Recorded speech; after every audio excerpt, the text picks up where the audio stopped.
Yeah, absolutely. So I spent the first part of my career, as you mentioned, directly in government and politics. Was Mike Bloomberg's campaign manager, worked for him at City Hall. I spent 4 years as the deputy governor of Illinois, a couple of years in Washington as Chuck Schumer's communications director. And the thing that I really took away from all of that is in politics, every policy output is the result of a political input. 99.9% of elected officials care more about being reelected than anything else by far. They literally, I believe, have almost this hole in their psyche, and the only thing that fills it is the validation and affirmation that comes with being in office, which means they are never, ever going to put something, a policy issue or something on principle ahead of what's expedient politically. And I just accept that, right? Rather than saying we have to change human nature, because my guess is in the Greek Senate and the Roman Senate, they were probably exactly the same. I say accept them for what they are. But if we want different outputs, we need different inputs.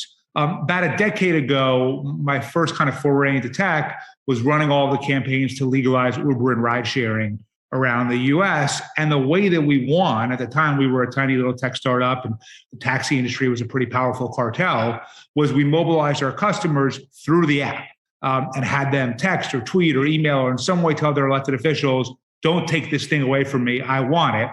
We were able to get so many people to do it that we won in every single jurisdiction in the US. And I remember at the time thinking, wow, if people could vote like this, it would make such a big difference, because the people who are probably advocating for us through the app don't vote in most primaries and don't vote in most non-presidential elections.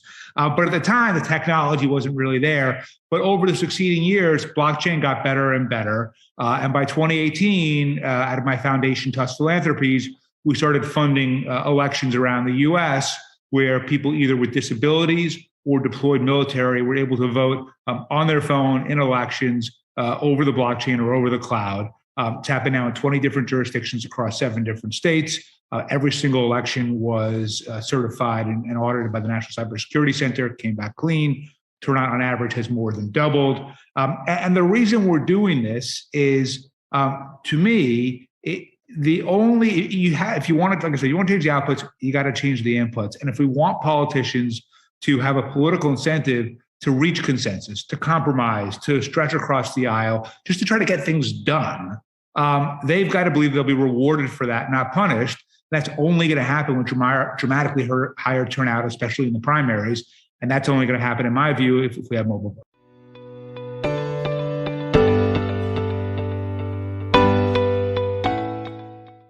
Yeah, look, it's a great question. And it's not surprising, by the way, that mobile voting is under attack, because fundamentally, if you radically change turnout in primaries, then you're taking a lot of groups and people who currently have power in the current system and possibly taking it away from them. So they're not going to go down without a fight. They're going to fight us every step of the way to try to keep what they have. With that said, there has been a decent amount of progress for mobile voting. So a bunch of different states, most recently Colorado, have passed bills allowing electronic ballot return either for military or people with disabilities. We're working with different Native American and tribal communities right now about expanding mobile voting to those populations. So there does seem to be more and more interest from secretaries of state, from election officials. In Washington, D.C., in the city council, a bill was recently introduced that would make mobile voting available to all voters. It's a bill that we strongly support. And so for us, there's really 3 next steps. Number 1, get the technology right. We are at the early stages of building our own mobile voting technology that we're funding out of my foundation. And once we're done, we will give it away to governments open source for free.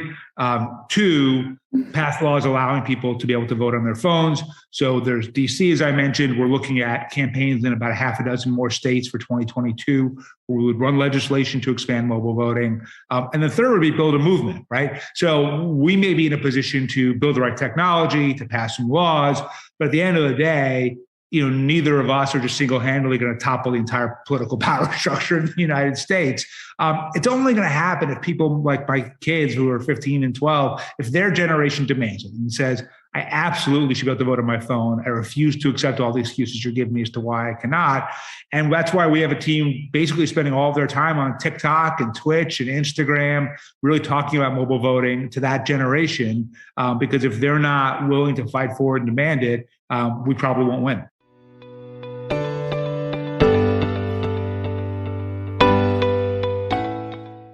So one is, we're working with the Bridge Alliance, which we're really grateful to be a part of, because it's a lot of like-minded people who are trying to achieve goals that are either pretty similar to ours.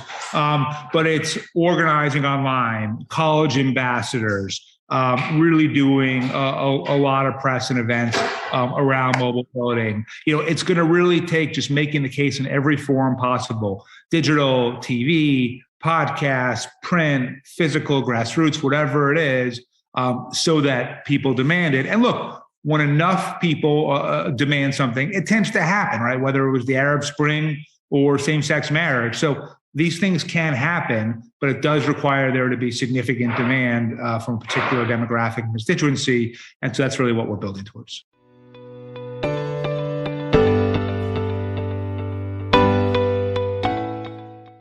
Yeah, so if you just go to mobilevoting.org and just hit the contact, please email us. We'll get right back to you, and just tell us where you live, what you're interested in, how you might want to help. I think the two things that we're going to need the most help with is, one, once we start running all of these bills around the country to pass mobile voting, to make it accessible for everyone, those are big campaigns, right? And we're going to need supporters, we're going to need advocates, we're going to need people, banging on doors on our behalf. So that's number one. And then number two would be, if you're watching this and you have a group or organization that you think would be interested in hearing mobile voting, we'd love to talk to them, right? I mean, we just have to kind of spread the message as widely as we can.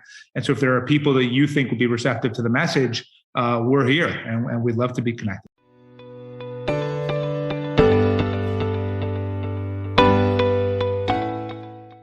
Yeah, so the first one's hard, second one's easy. So I'm going to tackle them in reverse order.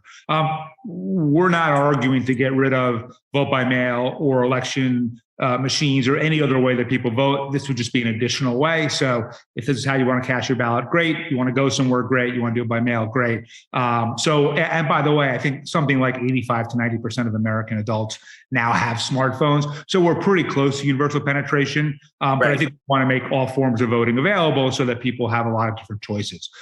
First one is harder, and that's certainly where they attack us. You mentioned Texas.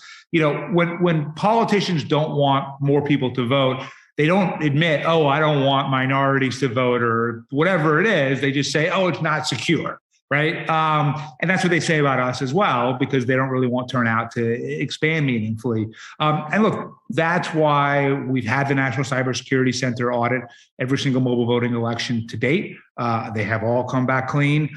It's why I'm spending a lot of money to build new mobile voting technology, working with a lot of the different leaders in cybersecurity, in academia, in the elections business, to really make sure we get something exactly right. And also, look, if the standard we're held against is perfection, we're not going to meet it, because no system of voting does. The paper ballots got us the hanging chads in 2000 and the Iraq War, which we're still extricating ourselves from. Voting machines break all the time. Would vote by mail. They weren't really sure how to handle and count a lot of that in the last presidential election. So no form of voting is perfect, but I want mobile voting to be at least as secure, if not more secure, than what we have right now. And that's why I'm investing these resources to do.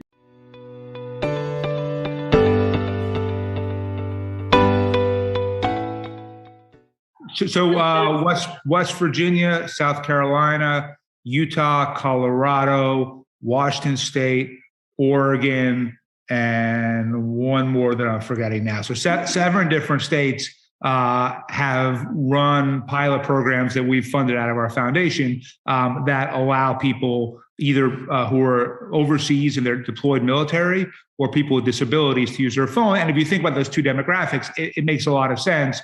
For deployed military, here are people who are literally risking their lives to protect our right to vote, even if it's a right that we don't use nearly enough. And then by the time their ballot gets mailed in from Kandahar or wherever they're going to be next, the election's been done for weeks and it gets thrown in the trash. So, making it easier for them to vote is really important. And then if you're deaf or blind, the smartphones, I understand, it has really changed your life. Just giving you a tremendous amount more ability to interact with the world and do things. And think about being blind, and you've got to get someone to take you to the polling place. You've got to wait in some special line for someone to help you. You have to have a total stranger mark down your ballot choices for you. You have to hope that they did what you asked them to do, because you won't know. because you're blind, and then you have to get back to where you started again. So that's a really difficult thing to ask of someone to do. Whereas, there's so much technology in people's phones right now that are accessible for people with disabilities, that those were the sort of the two obvious starting points for us. Also, maybe as people are realizing, politicians on the right like the military voting, politicians on the left like the disability. So we tried to have one for everyone. And I think we'll just try to keep working with groups that are hard to object to until we can eventually work our way into the center and let everyone vote this way.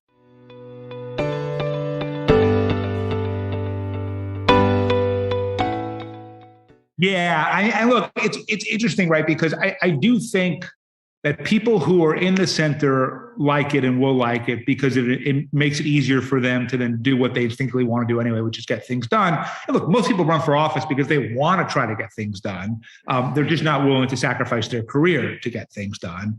And then instinctively, the far left and far right should oppose us because, when turnout in primaries is 10 to 15%, they tend to control it. And that gives them a lot of power. The larger the turnout, the more diffuse their power becomes.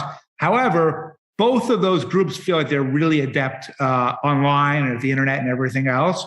And if they think, look, this could give us a strategic advantage because we can bring our people out in more force online than we could in a physical election, then maybe they'll adopt it too. So we'll talk to anybody. We'll meet with anybody. Our hope is to convert as many people as we can.